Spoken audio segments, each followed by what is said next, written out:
Okay, may adlaw kanyo tanan guys no. Kani pakita rin ako ang kanang back bumper nga kita abiti man karon siya mao na siya ang isa ka style. Kato nang dili set so mo na siya back lang na siya dili to siya para akong timanoy nga naagi katong fender og side skirt kana siya back bumper lang gid siya tapos mo na siya tong busog-busog price kay wala man siya fender nga dala.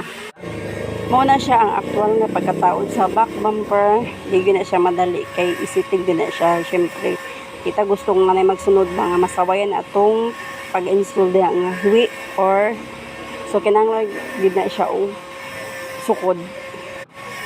Diha si Manuel lang isa kay ako naman ko sa tindahan so nakalugar ko video mo na sa gibidyoan ako siya. Pero manawag gid na siya og di niya kaya kay kinahanglan gid siya katimbang.